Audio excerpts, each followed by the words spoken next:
Alright there guys, now that I hit 55 I wanted to give you a quick rundown of what my gear's looking like and what my talent tree and basic rotations are going to be now that we have things changed for 2.0. So a quick look at my gear. Most of everything I have is still War Hero and my Elite War Hero gear, but keeping my orange gear because I've got it augmented, so I obviously want to keep use of those augments even though they're kind of obsolete right now. It's better than no augment, and honestly that's kind of what I'm rolling with right now. I do happen to have my campaign armaments in both my gloves and my boots, so I can get that extra 15% crit chance to my backblast. I'm probably going to hold on to those as long as I possibly can before replacing them with the actual PvP gear, just so I can keep that crit chance up. As you can see, I've got pretty much everything augmented, so I'm going to slowly start replacing all this stuff. I'm going to start with my gear first so I can just switch out the armaments and keep using the augments until the prices on the GTN go down for the level 55 augments and the MK9 kits and stuff like that.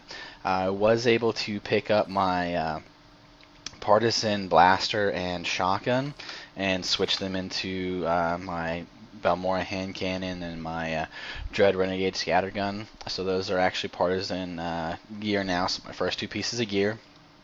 As you can see, they did kind of still nerf our crit chance a little bit, but you know, the PvP damage boost and damage reduction, everything did go up with the 2.0 changes. So as far as my talent tree is concerned, this is the spec I'm going to be running. I may change it up a little bit, but I'm pretty happy with how this turned out, so probably not going to make too many changes on it.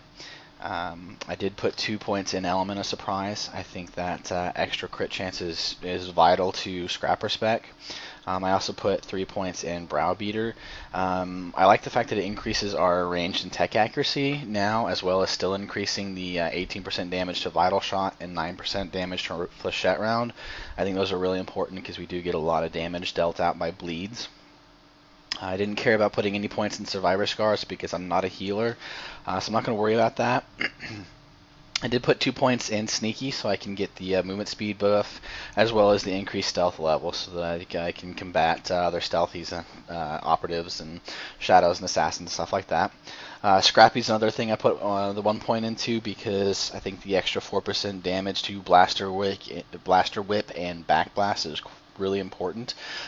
Quick Shot, still really don't use it at all, but some people do, some people don't.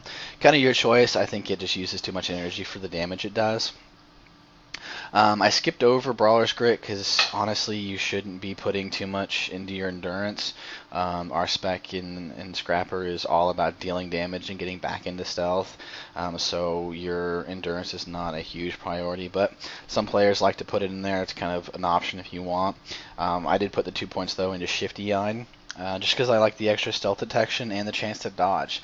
Stealth detection is the main reason I did it, so I can combat other stealthies as far as like guarding nodes and stuff like that.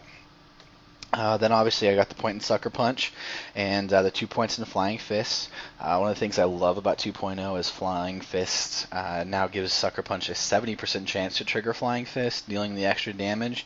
That's up by about 20% from what it was originally, so that's really nice and really kind of helps out our sustained damage. Obviously I have the 2 points in Flanking so I can get the free Backblast. And then moving on up, you've got round 2. I definitely have the points in that to get my extra upper hands. So anytime a Flying Fist procs, you get a 100% chance to re-grant upper hand as long as it's on a bleeding target. This is awesome and really helps out our sustained. It says it can only happen once every 10 seconds. I'm pretty sure I've had it happen more than that within a 10-second time period, but I'm not sure if that's just my imagination or it has something to do with alacrity, possibly speeding things up, but we'll see. And then I did also put the 1 point in Fight or Flight. I love this extra 50% boost to speed. It's really great if you're trying to get to a node faster, catch somebody, and or get away from somebody. So it's just another mobility thing that we get that really helps out. Moving on up, completely skip Surprise Comeback. To me, it's utterly worthless because Pugnancy now is on a 2-minute cooldown timer. So a 4% health, healing ability every 2 minutes really isn't going to help our spec out all that much. I looked at it on Public Test Center, and most players with full, level 55 gear are running around with like 28k health. So roughly that translated to about a 5 or 6k heal. That's not that big considering you have almost a 30k health pool, and it's really not that great considering it can only be done every 2 minutes. So I think those are worthless, but again, if you want to put 2 points in it, that's completely up to you. I also put 2 points in Turn the Tables. I think this is awesome. Not only because it buffs our damage on Sucker Punch and Flying Fist by 4%, but anytime you hit with Flying Fist, you recover 10 energy. So this is another great addition to our energy regen rates and helps keep us from being so energy starved as we were prior to 2.0. Then I also put 2 points in Flee the Scene. I think this is a must for us because we need to rely on Disappearing Act quite often to get out of combat. I also like the fact that it reduces the cooldown of Sneak, so again it gives us that extra speed if you've got the Fight or Flight. And then it also increases your movement speed when you use Disappearing Act by 50%. This is just great so that when you use Disappearing Act, you can just get the hell out of there and get away from any damage or AoE that might be going on. I also obviously put the 1 point in Sawed Off so you can get the extra 4% damage to Back Blast. This is another great talent that I love, Underdog. I did put 3 points in it, obviously. And it boosts our crit damage dealt by Back Blast, Tendon Blast, Shoot First, and Flechette Round, all by 30%. I think these are awesome because it's all abilities we should be using on a pretty regular basis as Scrapper, so it's a definite huge boost for us. Obviously, you got 2 points in KO to get the knockdown at the beginning of Shoot First. Then I put 2 points in Slippery Devil. Not only does this increase your effective stealth level by 2, which is great, it also gives your Scamper a 50% chance to trigger dodge for 1 second, so that helps kind of get rid of any negative effects you have because Lucky Dodge is now rolled into your regular dodge. It also reduces the energy cost of your Scamper by 4, which is great. It allows us to spam Scamper a little bit more to sprint off to a node or sprint away from somebody or whatever we're using our Scamper ability on. I do have 3 points put in Rolling Punches, another great ability because it gives you some alacrity. A lot of players don't quite understand what exactly changed with Alacrity, but it now actually affects the cooldown on your abilities and can even affect the global cooldown. So it's kind of nice to have. It's also great because you use it with your Shoot First, and it can speed up the cooldown of your Back Blast. So it does actually allow you to use Back Blast right after Shoot First and not completely waste the fact that you didn't get the Flechette Round stacked on twice. Flechette Round is the last point in the Scrapper tree. Obviously you need to have this for the extra bleed damage, as well as it helping proc your Flying Fist, so it's definitely important to have that. The 7 points in Dirty Fighting and the 3 points in Sawbones is kind of optional as to how you want to arrange them. I put 3 points in No Holds Barred to get the extra 3% range and crit chance, just to help my abilities hit a little bit harder when I can crit with them. And then I put 2 points in Holdout Defenses. I did this because, again, I want the extra mobility. I want to be able to run in, hit really hard, and run away. That's basically what a Scrapper is doing. We're going in stealth, we're smacking the crap out of somebody, and then we're taking off running. So this gives us one more ability to run away or catch up to somebody if we need to as well. The last 2 points in Dirty Fighting I put in Dirty Escape. That's just to reduce the cooldown of our Dirty Kick by 15 seconds.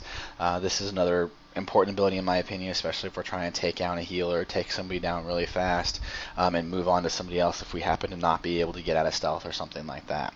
The last 3 points I obviously put in Bedside Manner.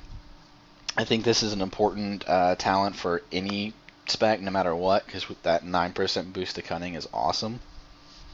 You could flip this around completely if you wanted to and have 7 points in Sawbones and 3 in Dirty Fighting. You could do that by putting 2 more points in Exploratory Surgery.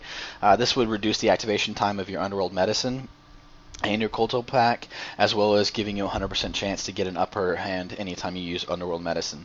That'd be nice if you're taking off running and going to go heal back up.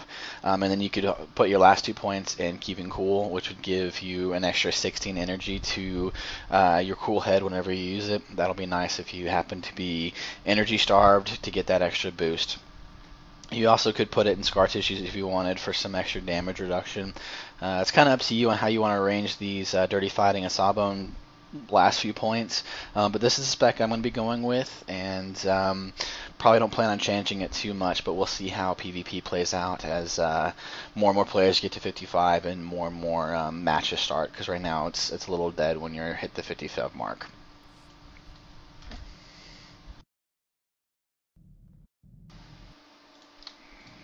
So I'm going to go through some quick rotations for you guys real fast, just to show you some of the basics of playing Scrapper. Most of you watching this video should already basically know what's going on.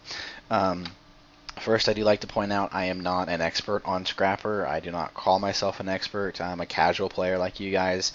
I just happen to enjoy making these videos and tutorials and trying to help other people out on how to play the spec. So obviously first you're going to start out going in stealth and loading up your flechette round. Nice thing with 2.0 is your flechette round no longer expires, so it basically stays on you as a buff until you use it. So let's go over here and get in front, behind my test dummy here. I spin around so you guys can see the damage. Personally, I like to follow shoot first with back blast because I want to try and take advantage of the armor penetration that you get right off the bat. Other players say this is a noob thing to do and you shouldn't do it, and you should wait to use your back blast later to refresh your flechette rounds. I think it's a personal opinion. I think it depends on what you're going up against in the war zone, whether it be a Marauder or a Sork or whatever else. It'll change from situation to situation. So the basic one's going to look like shoot first, followed by back blast, followed by dirty kick, followed by drop down into your sabotage charge, followed by a vital shot, sucker punches, blaster whip, sucker punch, and it pretty much just becomes a dance between balancing your blaster whip, your sucker punch, and don't forget about your back blast and your sabotage charge. Make sure you definitely are keeping a bleed dot going on the target at all times so you can keep proccing your upper hand anytime you use Sucker Punch with those Flying Fist procs. And that's kind of the basic first rotation. The main reason why you're following shoot first, you can follow shoot first with the sabotage charge instead if you prefer, or you can throw a blaster whip in there and wait later on and then use your back blast, so that way you can keep the flechette round dot going. But like I said, I prefer to try and take full advantage of the 30% armor penetration while I can at the beginning. The other reason why you follow up shoot first with your dirty kick is to try and get the full stun lock on a player. Normally you're only going to do this on a player that is probably going to be turning around and wailing back on you. So that's a Marauder, Juggernaut, Power Techs, players like that are going to be turning around and immediately start damaging you. The next rotation or rough rotation is going to be what you use against someone who's running away from you after you open up on them. So this is going to be your healers or your range, so Sork and Mercenary, stuff like that. Again, you got to start off in stealth with your flechette round, and then you get behind them and you shoot first, back blast, followed up with a tendon blast instead, and then follow up with your rotations of dropping some sucker punches, dropping down into sabotage charge, and then do a dirty kick once you start seeing their slowed is going down. That'll keep them closer to you or in range, so you can start dishing out more and more damage to them. Again, I definitely recommend setting up the timer where you can see how long you've got left on your cooldowns. Really kind of helps you time things out a little bit better. And then once you've got your initial opener of using, shoot first and then throwing the back blast in there, the basic rotation is all about managing your blaster whip and your sucker punches and keeping a bleed dot, whether it be your vital shot or your flechette round, on the target at all times. If you notice your target does not have a bleed dot on it, you need to put one on as soon as possible, because otherwise you're just wasting the opportunity to get Flying Fist to proc a free upper hand on there. So like I said, those are the basic rotations that I personally use. The standard rotation that a lot of other players use is going to be popping behind them, doing shoot first, dropping down into a sabotage charge, followed by your dirty kick, followed by a sucker punch, another sucker punch if you get it, maybe drop your vital shot, refresh flechette round, do back blast, and then start the whole rotation back with blaster whip and sucker punching. That's what a lot of other players do. This is my personal experience and opinion, so please don't post, flaming comments about how I don't know how to play my spec. I've had this scoundrel since early access to the game. This is how I like to play it, and have been really successful as a scrapper and a sawbones. Haven't played too much as dirty fighting, but that's still a fun tree to play around with as well. So that's basically it for the rotations and everything on Scrapper. I definitely welcome constructive comments on any ways I can improve my game. Please just try and keep them constructive, no trolling or negative posts. And definitely hit the subscribe button if you like any of my videos, and comment about anything you'd like to hear more about or see another video about. And I will keep posting videos regarding 2.0 and PvP and Warzones as I come across them. And I will see you guys later.